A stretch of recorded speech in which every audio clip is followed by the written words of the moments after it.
சிறகடிக்க ஆசை சீரியலில் இன்று ஒரு பக்கம் குடும்பத்தில் புதிய திருப்பங்களும், இன்னொரு பக்கம் 3 ஜோடிகளின் வாழ்க்கையிலும் பிரச்சினைகள் மேலும் அதிகரிக்கும் வகையிலான சம்பவங்களும் நடக்கிறது. அண்ணாமலைக்கு வாழ்க்கையில் இருக்கும் மிகப்பெரிய ஆசை என்னவென்றால், தனது 3 மகன்களும் அவர்களின் மனைவிகளும் ஒரே வீட்டில் கூட்டு குடும்பமாக சந்தோஷமாக வாழ வேண்டும் என்பதுதான். ஆனால் அந்த ஆசைக்கு முற்றிலும் எதிராக யோசிப்பவர் அவரது மனைவி விஜயா. குடும்பம் ஒன்று சேரக்கூடாது என்ற எண்ணத்தோடு அவர் எப்போதும் பிரச்சனையை உருவாக்கிக் கொண்டே இருக்கிறார். இந்த சூழ்நிலையில் இப்போது கதையில் முக்கியமாக பார்க்கப்படும் 3 ஜோடிகளின் வாழ்க்கையிலும் பிரச்சனைகள் அதிகரித்து வருகிறது. விவாகரத்து, ஜோதிடம், வேறு தொடர்பு போன்ற காரணங்களால் அவர்கள் அனைவரும் தனித்தனியாக பிரிந்து வாழும் நிலை ஏற்பட்டுள்ளது. இன்றைய எபிசோடின் ஆரம்பத்தில் மனோஜ் வேலை பார்க்கும் ஷோரூமிற்கு ரோகிணி வருகிறார். நேற்று நடந்த சம்பவத்தை பற்றி இருவரும் பேசிக்கொள்கிறார்கள். அந்த நேரத்தில் ரோகிணி ஷோரூமிற்கு ஒரு புதிய ஆர்டர் வந்துள்ளது என்று கூறி அதற்கான விவரங்களை மனோஜிடம் கொடுத்துவிட்டு அங்கிருந்து கிளம்புகிறார்.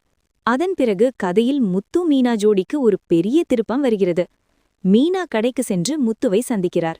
அப்போது முந்தைய எபிசோடில் மனநலம் பாதிக்கப்பட்ட அந்த இளைஞரை உதவிய முத்து மீனாவை சந்திக்க அந்த இளைஞரின் அம்மா அப்பா வருகிறார்கள். அவர்கள் இருவரும் முத்து மீனாவிடம் மிகவும் நன்றியுடன் பேசுகிறார்கள். அதோடு மட்டுமல்லாமல் அவர்களின் வாழ்க்கையை மாற்றக்கூடிய ஒரு பெரிய வாய்ப்பையும் கொடுக்கிறார்கள். அந்த அப்பா தாங்கள் ஒரு கார்ப்பரேட் நிறுவனத்தில் வேலை செய்வதாகவும் இந்த அபார்ட்மெண்டில் செக்ரட்டரியாக இருப்பதாகவும் கூறுகிறார். நீங்கள் ஒரு வேன் வாங்கி வாடகைக்கு விட ஆரம்பித்தால் அந்த அபார்ட்மெண்டிலிருந்து உங்களுக்கு நிறைய ஆர்டர்கள் வாங்கித் தர முடியும் என சொல்லி உதவி செய்ய முன்வருகிறார். முதலில் முத்து கொஞ்சம் தயக்கம் காட்டினாலும் மீனா ஊக்கமளிக்கிறார். இறுதியில் அந்த வாய்ப்பை முத்து ஏற்றுக்கொள்கிறார். இதனால் முத்து மீனா இருவரும் வாழ்க்கையில் ஒரு நல்ல முன்னேற்றம் கிடைக்கப் போகிறது என்ற நம்பிக்கையில் மிகவும் சந்தோஷமாக இருக்கிறார்கள். இதற்கிடையில் இன்னொரு பக்கம் பார்வதி வீட்டில் பெரிய திட்டம் ஒன்று நடக்கிறது. அங்கு சிந்தாமணி மற்றும் விஜயா சேர்ந்து மனோஜிற்காக புதிய பெண் பார்க்கும் வேலைகளை ஆரம்பித்திருக்கிறார்கள். மனோஜிற்கு பெண் பார்த்து முடிவு செய்துவிட்டதாக சிந்தாமணி நேராக ரோகிணியின் வீட்டிற்கு சென்று சொல்கிறார். இதை கேட்ட ரோகிணி கடும் கோபத்தில் வெடிக்கிறார்.